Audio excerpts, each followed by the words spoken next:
함께 읽은 시편 33편의 말씀과 또 함께 읽지는 않았지만 34편의 말씀 우리 함께 살펴보면서 하나님께서 주시는 은혜를 우리가 함께 나누기를 원합니다.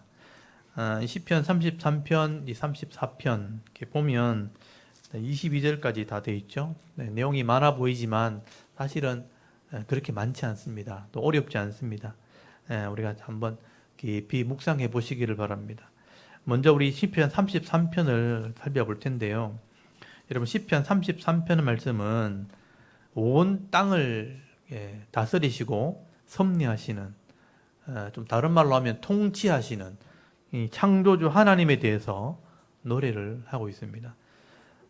그래서 오늘 제목에 나와 있는 것처럼 온 땅을 다스리시는 하나님, 시편 33편의 주제라고 할 수 있습니다.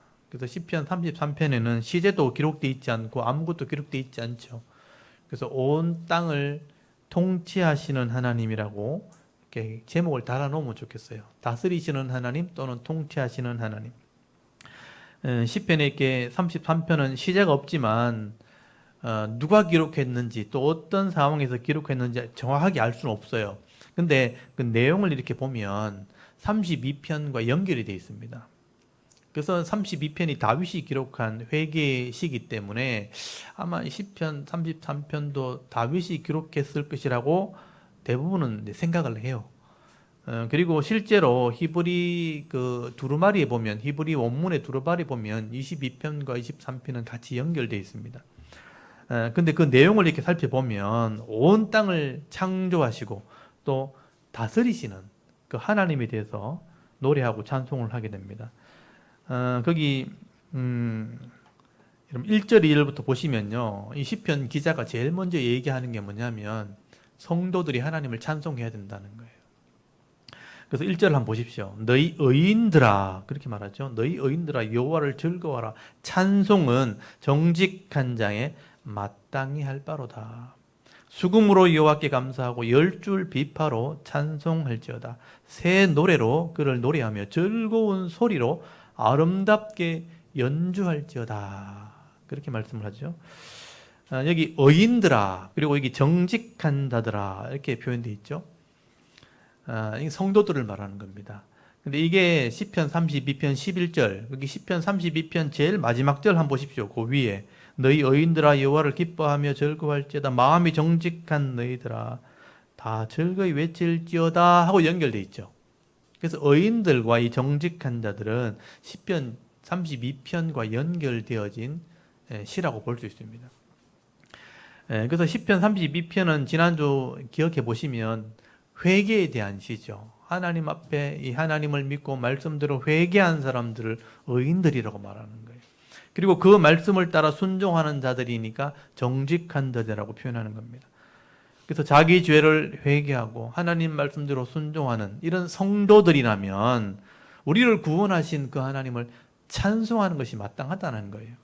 그래서 여기 보면 하나님이 여호와를 즐거워하라. 찬송은 정직한 자들의 마땅히 할 바다.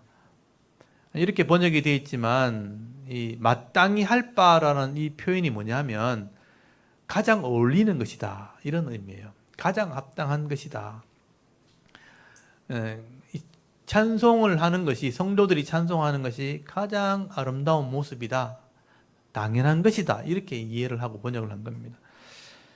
어떻게 성도들이 찬양해야 되는가? 거기 2절부터 보시면요, 수금과 비파로 찬송을 하고요, 새 노래로 노래하고 즐거운 또 소리로 또 노래하고, 거기 아름다움으로 연주하라는 표현이 또 나와요. 그래서 이런 말들을 읽어보시면요, 우리가 다양한 모습으로 하나님을 찬송해야 된다는 거죠. 여러분, 찬송이라는 말 자체가 하나님을 높인다라는 뜻이에요. 찬송, 가가 노래 같자거든요. 찬송이라는 것 자체는 노래가 아니죠. 노래도 찬송의 한 방편이 되는 거예요. 찬송이라는 것은 하나님을 높이는 건데 여러 가지 방법이 있어요. 그래서 악기로 또는 삶으로, 재능으로 여러 가지 내가 가진 요소를 가지고 하나님을 찬송을 하게 되는데, 오늘 본문에는 다양한 악기를 얘기하고 있죠. 수금이 나오고요, 10줄 비파가 나와요. 그리고 오늘날 현악기죠. 기타처럼 이렇게 악기를 가지고 하나님을 찬송해라. 그리고 새 노래로, 새 노래라는 것은 노래를 새롭게 만들어라는 뜻이 아니고요. 마음이 새롭게 되어서 이런 의미예요. 내가 새롭게 되어서 하나님을 노래해라. 회개한 백성들을 얘기하는 말이죠. 내가 새로운 마음으로 하나님을 늘 노래하고 아름답게 연주해라. 그래서 우리가 성도들이요, 하나님을 이렇게 다양한 모습 속에서 하나님을 드러내야 된다는 거죠. 찬송해야 된다. 어제 우리 배재승 목사님의 그 색소폰 연주하는 거 어떻게 영상 올리셨죠? 보니까 되게 보기 좋았습니다. 그게 소프라노 색소폰입니다. 저는 이제 알토 색소폰을 가지고 있는데 소프라노 색소폰이 굉장히 어렵거든요. 알토 하고 나서 그다음에 소프라노 하고 테너 색소폰이 있는데 여러 가지 악기가 있습니다. 또 다양한 플룻이라든지 아니면 클라리넷이라든지 관악기도 있고 현악기 중에는 바이올린, 비올라, 첼로 여러 가지가 있겠죠. 그러니까 이게 하나님 주신 재능이 있을 때, 은사가 있을 때 가능한 것이죠. 그래서 다양한 방법으로 하나님을 노래하기를 원한다는 거죠. 그래서 우리가 좀 바쁘게 살아가지 마시고요. 또 내게 있는 재능이 있다면, 여러 가지 악기나 이런 다양한 연주할 수 있는 방법이 있다면 이 다양한 모습으로 하나님을 찬송할 필요가 있다는 것입니다. 여러분, 유럽이나 특별히 예루살렘 같은 데 가면요, 광장이나 거리에 악사들이 있어요. 악사들 막 다양한 자기가 할 수 있는 악기들 다 들고 나와가지고 막 이렇게 연주를 하는 모습을 보게 됩니다. 그러니까 자기가 할 수 있는 것을 드러내는 것이죠. 사람들에게 보든지 안 보든지 자기가 즐기는 겁니다. 내가 이런 악기를 가지고 찬양할 수 있고 연주할 수 있다. 그래서 그런 모습들을 제가 보면서 야, 우리도 이런 모습이 좀 있었으면 좋겠다. 우리는 너무 바쁘게 살아가는 거예요. 내 삶 살기 바빠요. 이런 악기를 가지고 재능을 가지고 좀 연주할 줄도 알고 즐길 줄도 알고 누릴 줄 알아야 되는데 오늘 시편 기자가 얘기하잖아요. 수금으로 또 10줄 비파로 하나님을 높여라. 찬송해라. 그리고 새 노래로 새로운 마음으로 그리고 아름다운 소리, 즐거운 소리로 좀 같이 아름답게 연주를 좀 해라. 그렇게 말씀하는 거 보면 우리가 그렇게 해야 될 필요성이 있다는 것이죠. 그래서 우리 찬양할 때 악기도 좀 배우시고 좀 여유를 가지십시오. 다양한 모습으로 하나님을 찬양하는 이 은혜를 즐기면서 누릴 수 있는 그런 성도들이 될 수 있기를 바랍니다. 그리고 이 시편 기자는요, 이 천지 만물을 창조하시고 또 사랑으로 온 땅을 다스리시는 그 하나님을 노래하게 됩니다. 여러분 4절, 5절은 굉장히 중요한 말씀이에요.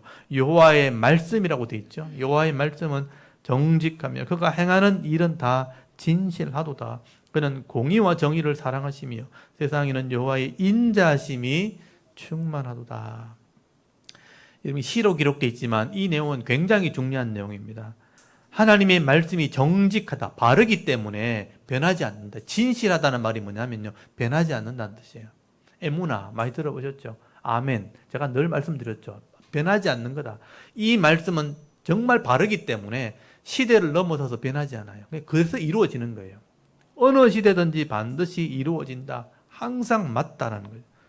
그래서 하나님은 이 말씀으로 다스리기 때문에 이걸 공의와 정의라는 표현을 쓰게 되는 거예요. 여러분, 공의라는 것은 미스파트란 법이란 뜻이에요. 법. 이 땅의 기준, 오늘 집사님 기도하신 것처럼 하나님이 기준이 된다 했는데 이게 미스파트, 공의란 뜻이고 공적인 의로움, 모든 사람에게 임할 수 있는 기준, 법, 이거를 공의라 그래요. 이게 실행되어 오는 것을 정의라 그래요. 쯔다카는 의로운 삶, 이게 바르게 이루어지는 것. 그래서 이 법대로 때로는 다스리고 심판하시고 그것이 이루어지면 정의가 되는 거예요. 그래서 하나님은 공의와 정의로 이 땅을 다스리는데 그게 말씀이잖아요. 이 땅으로 말씀으로 다스리니까 하나님의 인자가 가득하다, 이런 표현을 쓰는 거죠. 인자가 헤세드, 여러 번 말씀드렸죠. 하나님의 사랑, 하나님의 사랑이 이 땅에 가득하게 되었다. 이건 하나님의 통치를 노래한 겁니다. 그래서 지금 4절, 5절은 우리가 이제 많이 인용할 수 있는 구절이에요. 여호와의 말씀은 정직하기 때문에 하시는 일이 진실하다, 변하지 않고 공의와 정의로 이 공의와 정의를 하나님이 사랑하시기 때문에, 이것을 행하시기 때문에 하나님의 인자하심이 이 땅에 충만하다. 그래서 하나님이 통치하신다, 이런 뜻이에요. 하나님 말씀으로 이 땅을 다스리신다. 그래서 6절에 보시면요, 말씀이 이 땅을 창조했다는 거죠. 말씀으로 하늘을 창조하셨다. 7절에는요, 바닷물을 하나님 쌓으시고 깊은 물을 곳간에 쌓아두셨다. 8절에는요, 그래서 온 땅이 하나님을 두려워하게 되고 땅에 있는 모든 거민들, 세상의 거민들은 하나님을 경외한다는 것입니다. 또 9절에 보시면요, 그가 말씀하시니까 이루어지고 명령하시니까 견고히 땅이 세워졌다. 하나님 말씀이 온 땅을 창조하고 세웠다. 여러분, 이 말이 그냥 시적인 표현이 아니고 이게 하나님 법이란 뜻이에요. 그래서 여러분, 하늘이나 바다나 땅이나 온 만물과 자연 속에는요, 하나님의 법이 운행을 하는 겁니다. 하나님의 법칙, 하나님의 법에 의해서 모든 것이 운행이 되어지는 거죠. 하나님 법대로 세상이, 우주가 돌아가는 것입니다. 그래서 이것을 수학자들이나 물리학자들이요, 이걸 계산해내는 거예요. 공식을 가지고 다 계산해보니까 다 맞는 거예요. 이 땅의 에너지, 또 질량이나 양이나 모든 것들이 그냥 이루어진 게 아니라는 거예요. 그래서 다 계산해보면 이게 다 맞게 돌아가는 거예요. 철저하게 법칙에 의해서 이 땅이 돌아간다는 것을 알게 된 거예요. 그래서 과학자들이 법칙을 만든 거예요. 법칙. 이 땅에는 법칙이 있다. 이 땅이 돌아가는 법칙이 다 있는데 그건 변동되는 게 아니라는 거죠. 그래서 가설을 세워서 확인해 보니까 이게 법칙이 된 거죠. 이건 변하지 않는 이 땅의 법이 된 것입니다. 그래서 이 땅은 법대로 움직이는 거예요. 태양이 이렇게 태양을 중심으로 이 태양계의 모든 행성들이 돌아가는 것도 법대로 움직이는 거예요. 이 땅에 있는 모든 에너지가 이렇게 움직이는 것들, 또 만물이 자라고 또 하늘과 바다가 운행되는 이 모든 것들이요, 법대로 되어진다는 뜻이에요. 그래서 말씀이 이것을 세우셨다라고 이 시편 기자가 노래를 하게 되는 것입니다. 그래서 거기 10절 이하에 보시면요, 하나님께서는 이렇게 법대로 이 모든 만물을 세우실 뿐 아니라 이 땅을 다스리시는 분이다 하는 것을 노래하게 되는 겁니다. 그래서 10절부터 14절까지는요, 이 시편 기자가 이 모든 세계를 하나님이 다스리신다 하는 것을 찬송을 하게 되는데, 10절에 보니까 여호와께서 나라들의 계획을 폐하시며 민족들의 사상을 무효하게 하시도다. 하나님 여호와의 계획은 영원히 서고 그의 생각은 대대에 이르리로다 라고 노래하게 됩니다. 여러분, 하나님께서 나라의 계획들을, 이렇게 왕들의 계획들을 다 폐하시는 분이고요, 또 민족들의 사상을 무효하게 하신다. 그들의 생각, 그들의 마음, 어떤 계획들 다 포함된 거예요. 이것들 다 무효하고 폐하게 하시는 분이라. 하나님께서 이 세상의 모든 나라를 다스리시고 심판하신다는 것을 말씀하게 되는 거예요. 여러분, 세상에 있는 나라들이 다 이렇게 흥망성쇠를 거듭하게 되죠. 이걸 역사라 그러죠. 근데 이게 우연히 일어나는 게 아니라는 거예요. 하나님이 다 간섭하시고 그 안에 세우시고 심판하시는 일들이 일어나게 되는 것입니다. 그래서 역사를 조금만 공부해 보면 이게 그냥 우연히 되어지는 일이 아니라는 것을 알게 되는 거예요. 나라가 세워지는 것도 그 왕권이 다툼이 일어나가지고 어느 쪽이 패하고 어느 쪽이 승리하고 이런 모습들이 있죠. 당쟁을 통해서 막 이렇게 나라가 다 이렇게 돌아가지만 그것이 다 그냥 이루어지는 게 아니고 하나님의 섭리를 통해서 이루어지는 것입니다. 그래서 우리가 성경을 보게 되면요, 이렇게 나라들이 세워지는 일들, 또 나라의 심판받는 일들이 다 기록이 되어 있는 겁니다. 여러분, 죄악이 관영한 이 땅을 물로 심판하시는 분이 하나님이죠. 그리고 이 땅을 언어를 혼잡해서 나라를 나눠지게 하신 분도 하나님이에요. 그래서 나라들이 다 세워진 거예요. 나라들 간에 이런 싸움과 전쟁이 일어나게 되어질 때 그것을 이기게 하시고 심판하시게 하는 분도 하나님이시죠. 여러분, 출애굽기서에 보면요, 이 나일강 유역에 큰 문화를 이뤄서 이 애굽의 제국이 일어났을 때 하나님이 그 나라를 번창하게 하셨지만 결국 10가지 재앙으로 심판하셨잖아요. 애굽의 문화가 다 무너진 거죠.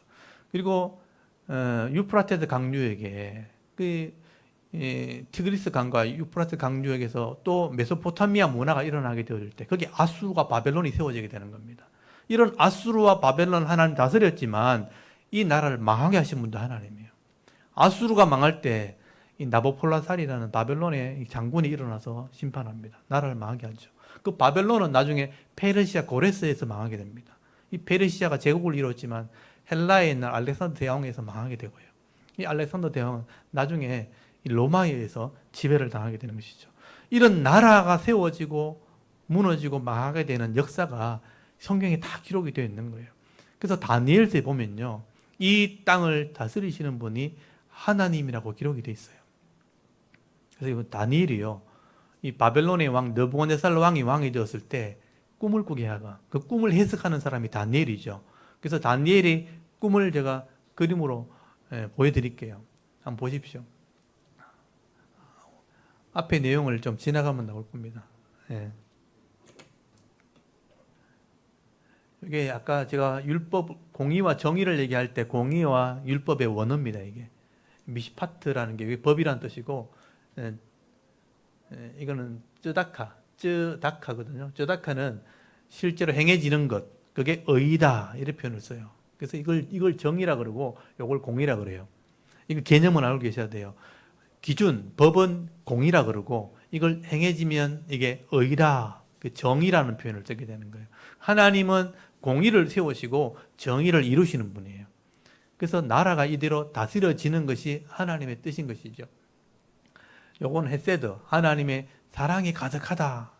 사랑이 가득하다 할 때 헤세드가 충만하다. 이게 하나님이 다스리는 땅을 말하는 겁니다. 그래서 우리가 기도할 때 헤세드가 이 땅을 덮게 달라고 기도하셔야 돼요. 하나님의 사랑이 바로 말씀이 실행되는 걸 말하는 겁니다. 시편 기자가 깊은 지금 노래를 하고 있는 거죠. 그리고 이게 이 땅을 다스렸던 왕들의 얘기죠. 느부갓네살이 꿈을 꾸는데 꿈을 해석을 못하죠. 그 당시 술사 박사들이 이 꿈을 맞추지도 못하고 해석도 못할 때 하나님이 다니엘에게 지혜를 주셔가지고 그 머릿속에 꿈이 이런 내용이라는 것을 가르쳐 줍니다. 그리고 이 꿈은 나라가 세워질 것과 심판할 것을 이제 설명을 해주죠. 머리가 금으로 돼 있고 가슴과 배는 은으로 돼 있고 배와 너뜻다리는 노수로 돼 있고 밑에 종아리와 이는 철로 돼 있고 또 발가락은 철과 진흙이 섞여 있는 그런 신상에 대한 꿈을 꾸게 되죠. 이게 무슨 죄인지 몰라, 아무도 몰랐어요. 근데 다니엘이 해석을 해줍니다. 하나님께서 이 금은 바벨론이라고 말씀하셨고 은으로 된 가슴은 이 바벨론을 무너뜨리는 페르시아다. 그리고 노수로 된 이 부분은 강력한 부분이니까 헬라 알렉산더 대왕이 페르시아를 무너뜨릴 것을 말하고 있고 철은 더 강하죠. 로마가 이 땅을 다스리고 그 철이 흙으로 섞였다는 것은 나라가 나눠진다는, 그게 유럽이죠.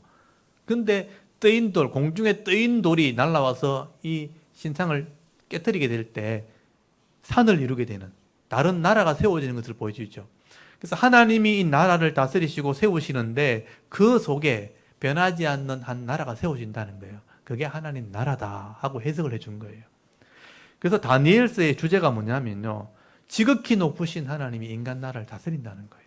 그게 성경의 기록이죠. 그게 역사에 대한 해석이기도 합니다. 그래서 오늘 시편 기자가 이렇게 얘기하는 거죠. 이 땅에 있는 모든 나라들을 하나님이 통치하신다는 거예요. 그 나라들의 계획을 폐하시기도 하고 그 민족들의 사상을 무효하게 하셔서 이 땅을 다스리시는 분이 하나님이라. 우리가 겉으로 볼 때는 세상의 권력자들이 서로 싸우기도 하고 다투고 또 죽이고 살리는 것처럼 보이지만 결국은 하나님께서 그 뜻을 이루시는 거죠. 그들을 통해서 하나님 뜻이 이루어지는 것입니다. 그래서 하나님은 이 땅을 세우시기도 하고 또는 심판하시기도 하시는 분이라. 그래서 여러분 12절에 보시면요, 이 땅에 있는 나라들이요, 하나님을 그 신으로 섬기는 사람, 하나님을 하나님으로, 여호와를 하나님으로 믿는 나라가 복을 받게 된다는 말씀을 하게 되는 거예요. 여러분 33편 12절 한번 보십시오. 여호와를 자기 하나님으로 삼는 나라죠. 여호와가 하나님 이름이거든요. 또 자기 하나님이라는 것은 신이라는 개념이죠. 여호와를 자기의 신으로 삼는 나라가 있다면 이 나라가 복을 받는다는 거죠. 곧 하나님의 기업으로 선택된 백성은 복이 있도다라고 노래를 하게 되는 것입니다.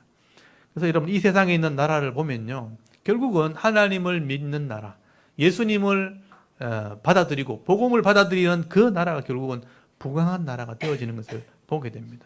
여러분 인류 역사를 한번 살펴보시고요, 또 동서양에 있는 나라들을 한번 비교해 보십시오.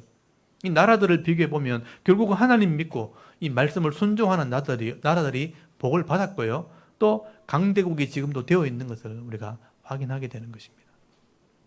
그리고 여러분 13절부터 15절까지 보시면요, 이 모든 인생들을 하나님이 다 살피신다. 여기 살피신다는 표현을 잘 보시기 바랍니다. 13절에 보면 여호와께서 하늘에서 굽어 보사 모든 인생을 살피시며 곧 그가 하늘에서 세상의 모든 거민들을 굽어 살피시는도다. 그는 그들 모두의 마음을 지으시며 그들이 하는 일을 굽어 살피시는 이시로다. 굽어 살피는 이로다라고 말씀을 하게 되죠. 여러분, 하나님께서는요, 모든 인생을 굽어 살핀다. 이 굽어 살핀다 이 말은 자세하게 이렇게 노려본다, 쳐다본다 이런 의미입니다. 그리고 세밀하게 조사한다 그런 의미가 있는 거예요. 하나님께서는 우리 인생을요 그냥 놔두는 게 아니고 다 살피시고 계산하고 다 살피시는 분이에요. 그리고 하나님이 우리의 모두의 마음을 만드신 분이고요. 또 하는 일들을 철저하게 조사하시는 분이 하나님이십니다. 왜 하나님이 이렇게 마음들을 다 살피시고 조사하고 이렇게 다 알아보시는가? 세상을 믿고 있는지 하나님을 의지하는지를 구별하기 위해서입니다. 다 구별하신다는 거죠. 그래서 16절 한번 보십시오. 많은 군대로 구원을 얻은 왕이 없으며 용사가 힘이 세어도 스스로 구원하지 못하는도다. 구원하는데 군마는 헛되며 군대가 많다 하여도 능히 구하지 못하는도다. 세상의 힘을 의지하는 자를 얘기하는 것이죠. 세상에 왕들도 있고 용사들도 있지만 이런 세상의 군대나 군마를 의지하게 되면요 스스로 자기를 구원할 수 없다는 거예요. 세상의 힘을 의지하는 자들은요 스스로 자기를 지킬 수 없고 자기를 구원하지 못합니다. 요즘 말로 하면요 핵무기를 가지고 있다 해도, 수소폭탄을 가지고 있다 해도, 미사일을 아무리 많이 가지고 있어도 그것으로 자기 나라를 지키는 게 아니라는 거예요. 여러분, 사람 눈에 보이지 않는 이런 작은 바이러스 하나 사람이 막지 못합니다. 그 세균들을 또 바이러스를 다스리시는 분이 하나님이시죠. 아무리 큰 무기를 가지고, 많은 무기를 가지고 집을 견고히 세웠다 할지라도요 하나님께서 홍수로 한번 치시면 끝나는 거예요. 땅을 한번 흔들어 버리면 끝나는 겁니다. 지금 홍수로 홍콩 같은 경우에는 또 지금 지진이 일어나가지고 많은 사람들이 피해를 입는 것을 보게 됐죠. 아무리 견고한 집을 세워놔도, 로마도 지진으로 망한 겁니다. 나중에 다 땅이 무너지고 지금 가보면 폐허만 남아있는 거예요. 아무리 견고한 나라를 세워도, 아무리 무기를 가지고 있어도 하나님 지시면 끝난 겁니다. 지금 상영되고 있는 영화 중에 핵무기를 만들었던 이 과학자에 대한 영화가 지금 나와 있죠. 일본이 2차 전쟁 때 수많은 무기를 가지고 나라를 공격하고 할 때 핵폭탄 하나 만들어서 터뜨리면 끝났잖아요. 그래서 핵폭탄 뒤에 나온 게 수소폭탄이거든요. 핵폭탄 아무리 많이 가지고 수소폭탄 터뜨리면 또 끝나는 거예요. 근데 수소폭탄 가지고 있다 해서 그 나라가 지켜지는 게 아니에요. 하나님이 땅을 흔들어 버리면 끝나는 거예요. 그러니까 무기로 이 땅을 지키는 게 아니라는 얘기를 하게 되는 거죠. 세상의 힘, 가장 큰 게 그 당시에는 군사력이죠. 군대, 군마 또는 군대였어요. 이것 가지고 자기를 지키는 것이 아니다라고 말하는 거죠. 여러분 18절 한번 보십시오. 여호와는 그를 경외하는 자, 곧 그의 인자심을 바라는 자를 살피사 그들의 영혼을 사망에서 건지시며 그들이 굶주릴 때에 그들을 살피시는도다. 하나님이 살피실 때 이렇게 하나님을 경외하는 자, 그 인자심, 아까 헤세드 그랬죠. 헤세드를 사모하는 사람, 그걸 바라보는 자를 하나님이 영혼을 건지시고, 소울에서 영혼을 건지시고, 사망에서 건지시고, 굶주릴 때 그를 살피시는 분이 하나님이에요. 여러분 이 말씀을 꼭 기억하십시오. 하나님을 경외하는 자. 이 경외한다는 것은 하나님을 두려워한다는 의미예요. 하나님을 두려워하는 자. 그리고 그 인자심을 사모하는 사람, 그것을 바라는 자를 하나님이 구원하시는 것입니다. 그래서 이 땅에서 이런 사람들이 복을 받게 되어지고 하나님을 노래하게 되는 겁니다. 여러분 20절 한번 보십시오. 우리 영혼이 여호와를 바라며 그는 우리의 도움과 방패시로다. 우리 마음이 그를 절거하며 우리가 그의 성호를 의지하였기 때문이로다. 그의 이름을 의지할 때 하나님이 도와주시는 것입니다. 여러분 하나님께서는 인생을 다 살피시되 그를 의지하는 자들, 경외하는 자들을 하나님 다 구별하신다. 다 기억하신다는 거죠. 그래서 이 성도들이 하나님의 도움을 받게 되고 이 성도들이 하나님의 이름을 찬송하게 되는 것입니다. 그래서 우리가 기도할 때 우리가 하나님을 의지하고 하나님을 믿고 하나님의 은혜를 사모하는 사람이 되도록 기도해야 되는 겁니다. 여러분 22절 한번 보십시오. 이 성도의 기도죠. 여호와여 우리가 주께 바라는 대로 주의 인자심을 우리에게 베푸소서라고 기도를 하게 됩니다. 우리가 주께 바라는 대로 주의 인자하심, 약간 인자하심이 뭐라 그랬죠 제가? 헷세들을 베푸십시오. 헷세들을 사모하는 백성이 되라고 그렇게 기도하라고 말씀하는 겁니다. 여러분 이 시편 기자는요, 우리가 이 바쁘게 삶을 살아가는 이 삶 속에서도 하나님의 은혜로 이 땅이 지금 존재한다, 말씀으로 이 땅이 존재한다는 것을 기억하라는 거예요. 하나님이 이 땅을 다스리시고 세상의 나라와 민족을 세우신 분이 바로 하나님이라는 것을 기억하라고 지금 이 시를 기록한 것입니다. 그래서 저는 이 시를 이렇게 기록할 정도라면 다윗이 아니고는 이렇게 기록할 수 있겠는가 하는 생각을 저는 해요. 그래서 이제 이 시편 33편도 저는 다윗이 기록했다고 봅니다. 이 땅을 다스리시는 그 하나님을 기억해라. 그러면 오늘 우리가 이 세상을 의지하기보다는요, 우리 인생을 살피시고 우리를 감찰하시는 그 하나님을 신뢰하고 우리가 그 하나님의 은혜를 사모하게 되어질 때 하나님이 베푸시는 이 은혜와 복을 받게 되는 겁니다. 그리고 그 은혜를 찬송하는 사람이 되어지는 것입니다. 사실 오늘 우리가 이 땅에 지금 안전하게 살아가는 것도 사실은 하나님의 은혜입니다. 또 우리가 온 가족이 하나님께 나와 예배하는 것도 그것도 하나님의 은혜라는 것이죠. 그리고 오늘 이 말씀에 있는 것처럼 이 군대나 무기가 이 땅을 지키는 게 아닙니다. 우리를 지키는 게 아닙니다. 이 땅에 있는 핵무기가, 미사일이 우리를 지키는 게 아니라 시편 오늘 33편 18절에 있는 것처럼 여호와를 경외하고 하나님을 바라보는 사람들, 하나님의 은혜를 사모하는 사람들, 이런 성도들을 하나님이 지키시고 구원한다는 것을 여러분 기억할 수 있기를 바랍니다. 그래서 오늘 시편 33편을 여러분 묵상하시면서 하나님이 이 땅을 통치하시는구나, 하나님이 이 땅을 다스리신다는 것을 여러분 꼭 기억하시고 그 하나님 이름을 오늘 1절 2절에 있는 것처럼 하나님의 이름을 노래하고 찬송하며 하나님을 기쁘시게 하는 삶을 살아갈 수 있는 저와 여러분의 신앙의 모습이 다 되실 수 있기를 바랍니다. 그리고 여러분 시편 34편 한번 보십시오. 우리 다 아는 내용이기 때문에 제가 읽지를 않았습니다. 거기 시제를 보시면 다윗이 아비멜렉 앞에서 미친 채하다가 쫓겨 나서 지은 시라고 되어 있죠. 지난번에 제가 한번 말씀을 드렸어요. 다윗이 사울을 피해서 블레셋으로 도망갔을 때 아기스 왕을 만났을 때 미친 척한 적 있죠. 그때 지은 시입니다. 그래서 지난번에 말씀을 드렸기 때문에 제가 이 시를 따로 읽지는 않았습니다. 내용을 아시기 때문에. 다윗이 이런 수치와 부끄러움을 당했다는 거예요. 나름대로 좀 머리를 쓴 거예요. 이스라엘에 있으면 사울에게 쫓겨다니고 힘드니까, 또 400명의 600명의 사람들을 내가 데리고 있으니까 좀 머리를 써서 다른 나라로 도망가자. 자기 머리를 써서 도망간 거예요. 잔머리를 썼는데 가보니까 아기스를 만난 겁니다. 그래서 다 죽게 생긴 거죠. 골리앗을 죽인 사람이라. 그래서 자기 나름대로는 꾀를 냈는데 그게 도리어 꾀에 자기가 빠진 겁니다. 도리어 죽게 생겼다. 그래서 침을 질질 흘리면서 미친 척하는 이런 수치와 부끄러움을 당하면서 쫓겨난 겁니다. 겨우 살아나게 된 거예요. 다윗이 이것을 경험하면서 깨달은 것을 기록한 게 시편 34편입니다. 그래서 여러분 1절에서 6절까지 보시면요, 내 어려움 가운데 도와줬던 그 하나님을 찬송을 하게 됩니다.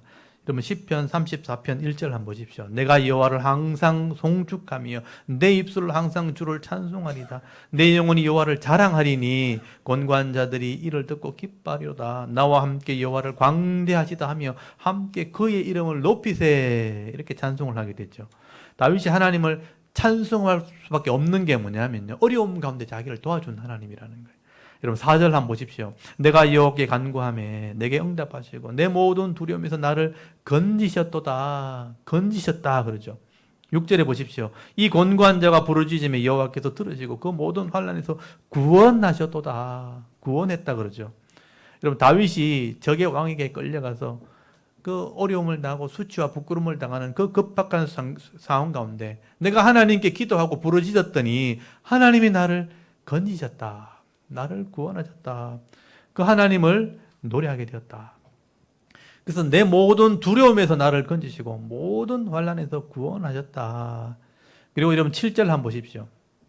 백성들에게 선포하는 얘기입니다. 7절부터 보시면요, 여호와의 천사가 주를 경외하는 자를 둘러 진치고 그를 건지시는도다. 하나님이 이렇게 기도하는 성도들에게 도움을 주시는데 어떻게 도움을 주시는가? 천사들을 통해서 나를 도와줬다. 그래서 천사들의 사역을 얘기하게 되죠. 제가 몇 번 말씀을 드렸을 겁니다. 하나님께서는 일하실 때 말씀으로 하시지만 환경을 통해 도와주시지만 때로는 급할 때 천사를 통해서 일하시는 거예요. 굉장히 급할 때 그렇게 하시는 거예요. 저도 그런 경험을 몇 번을 했었습니다. 이건 도저히 있을 수 없는 일인데 이렇게 되어진 것을 제가 생각할 때 이거는 분명히 하나님이 도와주지 않으면 불가능하다는 그런 생각을 하게 돼요. 그걸 얘기하려면 시간이 너무 많이 갑니다. 그래서 제가 다른 얘기를 설교 시간에 많이 하면 시간이 부족해서 다 말을 못해요. 개인적으로 할 얘기가 있으면, 할 기회가 있으면 제가 말씀을 드리겠습니다. 여러분 히브리서 1장 14절에 보면요, 모든 천사들은 섬기는 영으로서 구원받을 상속자들을 위하여 섬기라고 보내심이 아니냐. 그러니까 구원받은 성도를 위해서 보낸 영적인 존재다라고 성경은 기록을 하고 있습니다. 그래서 성경에 보면요, 곳곳에 이런 천사들이 일했다는 내용이 흔적이 나와 있어요. 다니엘이 사자굴에 갇혔을 때 그냥 있으면 죽잖아요. 사자는 본능대로 사니까. 근데 그 입을 막고 있던 게 천사라고 기록이 돼 있어요. 베드로가 감옥에 갇혔을 때 이 쇠사슬에 매여 있었잖아요. 그걸 풀고 나오게 한 게 천사라고 기록이 돼 있고요. 엘리야 선지자가 지쳐서 로뎀나무 아래서 죽기를 구할 때도 하나님이 천사를 통해서 그를 위로해 주셨다라고 기록을 하고 있습니다. 아마 다윗도 굉장히 위급한 상황 가운데 이런 도움을 받았다는 거예요. 천사들의 도움. 전쟁에서 죽을 위험이 당했을 때 그 칼을 막아주고 적의 창을 막아주었던 것도 천사들이라는 거예요. 그래서 그런 은혜를 경험했다는 겁니다. 그래서 다윗이 성도들에게 교훈을 하게 되는 겁니다. 여러분 8절부터 한번 보십시오. 34편 8절에 보시면요, 너희는 여호와의 선하심을 맛보아할지어다. 그에게 피하는 자는 복이 있도다. 너희들도 좀 한번 맛보아 좀 알아라. 이게 선포죠. 이 다윗이 누렸던 이런 은혜가 나만 누리는 은혜가 아니라는 거예요. 하나님을 경외하고 신뢰하는 자들에게 이런 복을 주시는데 너희들도 한번 맛보아 좀 알아라. 우리가 맛있는 거 먹으면 이것 좀 맛볼래 하잖아요. 이것 좀 먹어봐라 하잖아요. 이 하나님의 은혜를 좀 맛보아 알지어다. 그러니까 거기도 선하심이 나오죠. 여러분 8절 다시 한번 보십시오. 너희는 여호와의 선하심을 맛보아 알지. 선하심, 제가 또 말씀드렸어요. 먼저 헤세드. 하나님의 헤세드를 좀 맛봐라. 이 하나님의 선하심이 이 땅에 가득한데 이걸 좀 경험해라. 그래서 성도들이 좀 어려움 당했을 때 엉뚱한 데 가서 이거 찾지 말고 하나님께 은혜를 구하면 이 은혜를 좀 맛볼 수 있지 않겠는가. 삶 속에서 이 은혜를 누려라. 다윗이 그렇게 노래하고 있는 겁니다. 그리고 성도들이 이런 하나님의 은혜를 맛보려면 어떻게 되는가? 여러분 9절부터가 오늘 핵심이 되는 것이죠. 그래서 성도들아 이렇게 해서 여호와를 경외하고 그를 경외하는 자에게는 부족함이 없도다. 젊은 사자는 궁핍하여 줄일지라도 여호와를 찾는 자는 모든 좋은 것에 부족함이 없으리로다. 여기 경외하는 자와 찾는 자, 이것도 앞에 나왔던 거예요. 경외하는 자와 바라는 자 똑같은 겁니다. 찾는 자. 여러분 하나님을 경외한다. 제가 조금 더 전에 말씀드렸죠. 두려워하는 것. 이 경외한다는 말에는 두 가지 의미가 있어요. 사랑한다는 말과 두려워한다는 말이 합쳐진 거예요. 이 두려워한다는 것의 원래 원어적인 의미는 무겁게 여긴다는 뜻이에요. 굉장히 무겁게 여긴다는 게 뭐냐면 중요하게 여긴다. 우리 중요할 때도 무거울 중자를 쓰거든요. 그러니까 하나님을 굉장히 무겁게 여기는 게 두려워하는 거예요. 그러니까 내 모든 관심을 거기에 둔다는 의미가 있는 거죠. 무겁게 여긴다. 그래서 하나님을 사랑하고 하나님을 무겁게 여기는 게 하나님을 경외하는 것입니다. 이런 경외하는 자에게 하나님이 도와주시는데 세상에 살아갈 때 이걸 하나님 편에서 좀 무겁게 여긴다는 게 뭐냐? 하나님 편에 선다는 걸 의미하는 것이죠. 그래서 젊은 사자같이 거기 보면요 10절에 보면 젊은 사자가 궁핍하다는 말은 젊은 사자같이 경험도 없이 이리저리 막 뛰어다니다 보면 결국은 이것도 아니고 저것도 아니고 궁핍하게 된다는 거예요. 내 방법 찾아다니다 보면 젊은 사자같이 경험 없는 사자같이 궁핍하게 되겠지만 전적으로 하나님을 두려워하는 사람, 이 하나님을 의뢰하는 사람, 하나님을 경외하는 사람은요 하나님 책임져 주기 때문에 부족함이 없게 된다고 그렇게 말씀하는 것입니다. 그래서 여러분 내가 내 방법대로 자꾸 살려고 하면 어려움을 당하는 거죠. 다윗이 아까 잔꾀를 부리다가 부끄러움을 당했다 그랬죠. 내 조금 있는 지혜, 내 조금 있는 어떤 능력, 이것 가지고 이것만 믿고 이렇게 설치다가는 다 잃어버릴 수 있다는 겁니다. 근데 내가 좀 부족하지만, 연약하지만 하나님을 신뢰해버리면 내 것도 잃어버리지 않게 되는 거예요. 어느 게 더 지혜로운가? 내 작은 지식, 작은 능력, 이거 믿고 막 설치고 이래 뛰고 저래 뛰고 하다가 다 잃어버리는 게 낫습니까? 좀 부족하지만 정말 하나님을 신뢰할 때 잃어버리지 않는 게 낫습니까? 어느 게 더 지혜로운가? 한번 생각해 보라는 것이죠. 여러분, 비록 내가 지식이 좀 부족하고 능력이 없다 할지라도 하나님을 신뢰하게 되어질 때 이거 내가 잃어버리지 않게 된다는 것. 유지하게 될 때, 평생을 누리게 될 때 그게 하나님 은혜라는 것이죠. 그래서 부족하지 않게 된다는 게 그런 의미라는 거예요. 지금 좀 약해 보이고 작아 보이는데 정말 하나님을 신뢰하게 될 때 이걸 잃어버리지 않게 되면요, 부족하지 않게 되는 거예요. 평생을 누리게 되는 것입니다. 그래서 여러분 11절에 보시면요, 이걸 자녀들에게 좀 가르쳐라. 11절 한번 보십시오. 너희 자녀들아 와서 내 말을 들어라. 내가 여호와를 경외하는 법을 내게 가르치라. 어떻게 하면 이 복을 받는가? 하나님이 경외하는 법이잖아요. 반대로 얘기하면 하나님 복을 받는 법을 내가 좀 가르쳐 주겠다. 와서 좀 배워라. 그래서 13절부터가 하나님을 경외하는 법입니다. 이건 여러분, 여기서부터는 여러분 잘 보셔야 되는 거예요. 13절부터 보십시오. 네 혀를 악에서 금하며 네 입술을 거짓말에서 금할지어다. 악을 버리고 선을 행하며 화평을 찾아 따를지어다. 그렇게 말씀하죠. 여기 보시면요,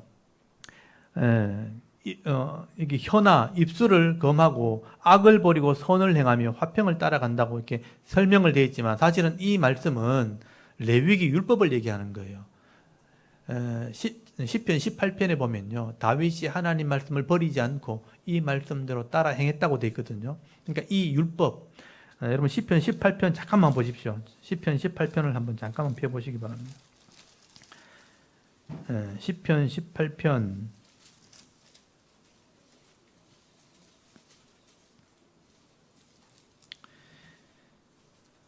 20절에서 24절까지 한번 읽어볼게요. 시편 18편 20절에서 24절까지만 읽어봅니다. 시작. 여호와께서 내 의를 따라 상 주시며 내 손의 깨끗함을 따라 내게 갚으셨으니 이는 내가 여호와의 도를 지키고 악하게 내 하나님을 떠나지 아니하였으며 그의 모든 규례가 내 앞에 있고 내게서 그의 율례를 버리지 아니하였음이로다. 또한 나는 그의 앞에 완전하여 나의 죄악에서 스스로 자신을 지켰나니 그러므로 여호와께서 내 의를 따라 갚으시되 그의 목전에서 내 손에 깨끗한 만큼 내게 갚으셨도다. 아멘. 여기 보면 내 규례, 내 율례가 나오죠. 그의 율례가 나오죠. 여러분 19편 7절 한번 보십시오. 여호와의 율법은 완전하여 영혼을 소성시키며 여호와의 증거는 확실하여 우두는 자를 지혜롭게 하며 여호와의 교훈은 정직하여 마음을 기쁘게 하고 여호와의 계명은 순결하여 눈을 밝게 하시도다. 그래서 11절에 또 주의 종이 이것으로 경고를 받고 이것을 지킴으로 상이 크니이다. 이게 18편, 19편은 다 다윗이 기록한 거예요. 여기 보면 율법이란 말이 나오고 여호와의 도라는 말이 나오고 규례와 법도라는 말이 나오거든요. 이게 하나님의 법을 말하는 거예요. 이 법으로 나를 지켜라. 이걸 율법 해석이라고 보통 이야기를 하는 겁니다. 다윗이 이런 율법을 알고 있었고 이 율법대로 입술을 지켰고 손발을 지켰다. 그 말씀대로 행하려고 했다 하는 것은 율법 해석을 얘기하는 거죠. 그래서 이렇게 악을 행하지 않고 선한 편에 서고 화평을 이루도록 하는 것, 이게 사실은 레위기 율법의 의미거든요. 다윗은 이런 삶을 살았다는 것을 얘기하는 거죠. 그래서 너희들이 하나님을 경외하는 법을 배우려면 이 율법을 알아야 된다는 얘기를 하고 있는 거예요. 제 생각도 똑같은 거예요. 하나님 법을 알아야 기준을 알게 되고 그 법대로 살아야 복을 받게 되는 것입니다. 이게 하나님 경외하는 법이라는 거죠. 그래서 다윗이 말하는 이 레위기 율법에 대한 해석을 여러분 이해하셔야 돼요. 그래서 우리가 말씀을 배워야 되는 겁니다. 이 말씀을 깨달아야 되고 이 말씀을 깨닫고 순종하는 만큼 이 은혜와 복을 받도록 되어 있는 것이죠. 그래서 성경에 이것을 더 자세히 기록해 놓은 것입니다. 여러분이 하나님 말씀을 잘 배워서 이 하나님의 말씀을 순종하는 것이 바로 여호와를 경외하는 것이다 하는 것을 이해하시기 바랍니다. 하나님을 경외하는 법, 하나님 말씀을 배우는 겁니다. 말씀대로 행하는 것이 여호와를 무겁게 여기는 거죠. 중요하게 여기는 것입니다. 그래서 거기 시편 34편으로 돌아가면 시편 34편 15절 한번 보십시오. 이렇게 하나님을 경외하면 이 법대로 살면 어떤 복을 주시는가? 15절에 보니까 여호와의 눈은 의인을 향하신다는 거예요. 이 말씀을 행하는 자가 의인이죠. 의인을 향하시고 그의 귀는 성도의 기도를 들으신다는 거예요. 16절 보십시오. 여호와의 얼굴은 악을 행하는 자를 향해 심판하시고요. 17절에 의인이 부르짖을 때 들으시고 환난에서 건져주신다라고 말씀합니다. 여러분 18절에 보시면요. 여호와는 마음이 상한 자, 이 회개하는 자를 말해요. 가까이 하시고 충심으로 통회하는 자, 회개하는 자를 구원하신다라고 말씀을 합니다. 여러분 19절에는요. 의인이 고난이 많으나 바르게 하려니까 고난이 많죠. 그러나 걱정하지 않아도 되는 것은 모든 고난에서 건지시는 분이 하나님이에요. 20절에 보시면요. 의인의 모든 뼈를 보호하시고요. 하나도 꺾지 않으신다라고 말씀하죠. 이 말씀이 예수님께 이루어진 거예요. 예수님이 십자가에 죽으실 때 보통 뼈를 꺾어서 죽이는데 뼈를 꺾지 않게 하시는 게 이루어진 거예요. 창으로 찔러서 죽음을 확인했죠. 여러분 이렇게 하나님께서는요. 의인들을 지켜주시는데 하나님을 경외하는 자에게 이런 은혜와 복을 주신다라고 말씀하는 거죠. 하나님의 눈과 하나님의 손이 의인을 보호하시는 것입니다. 그래서 결론적으로 시편 34편 여러분 21절 한번 보십시오. 21절에 보면요. 다윗이 선포하는 겁니다. 악이 악인을 죽일 것이라 의인을 미워하는 자는 벌을 받으리로다. 여호와께서 그의 종들의 영혼을 속량하시느니 그에게 피하는 자는 다 벌을 받지 아니하리로다라고 말씀을 하게 됩니다. 여러분 악이 악인을 죽인다. 결국 악한 자들은요. 하나님이 심판하신다는 거죠. 악을 행하게 되었을 때에 그 악이 그를 죽인 하나님이 그를 심판하시는 거죠. 그렇지만 의인들의 영혼을 하나님이 구원하시고요. 또 벌을 받지 않게 하신다는 것은 반대로 얘기하면 복을 받게 하시고 생명을 얻게 하신다라고 말씀을 하게 되는 것입니다.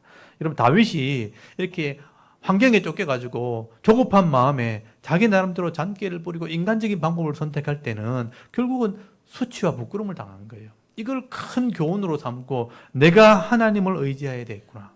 세상적인 방법을 따라가는 것이 아니고 세상의 지식을 의지하는 것이 아니라 하나님을 두려워하고 하나님 방법대로 순종하는 삶을 살게 되어질 때에 이런 은혜와 복을 받게 되는 것이다 라고 교훈을 하게 되는 것입니다. 여러분 이 말씀을 깊이 묵상하실 수 있기 바랍니다. 시편 34편은요. 다윗이 세상적인 지식을 따라가다가 수치와 부끄러움을 당했을 때 미친 척 하다가 수치를 당했을 때 이걸 기록한 거예요. 하나님을 경외하는 자, 하나님의 은혜를 맛보게 되는 것이다. 그래서 거기 34편 8절 말씀 너희는 여호와의 선하심을 맛보아 알지어다. 그에게 피하는 자는 복이 있도다. 여러분에게 주시는 말씀이에요. 이 땅에서 하나님의 은혜를 맛보는 길이 있다는 거예요. 하나님을 경외하는 자가 무겁게 여기는 자가 그 은혜를 맛볼 수 있는 것입니다. 그래서 여러분 조급한 마음에 세상적인 것을 자꾸 따라가지 마시고요. 조급할 필요 없는 거예요. 내가 하나님 백성이고 성도라면 하나님을 경외하는 마음으로 바라볼 수 있기를 바랍니다. 그래서 다윗이 맛보았던 이 하나님의 선하심과 이 하나님의 은혜를 여러분 삶 속에서 누리시고 체험하시면서 부족하지 않는 삶을 살아갈 수 있는 하나님의 이름을 높이면서 살아갈 수 있는 저와 여러분의 영적인 삶의 모습이 되실 수 있기를 주의 이름으로 축원합니다. 아멘. 우리 잠깐 기도드리겠습니다. 하나님 은혜를 참 감사합니다. 오늘도 주일 아침에 하나님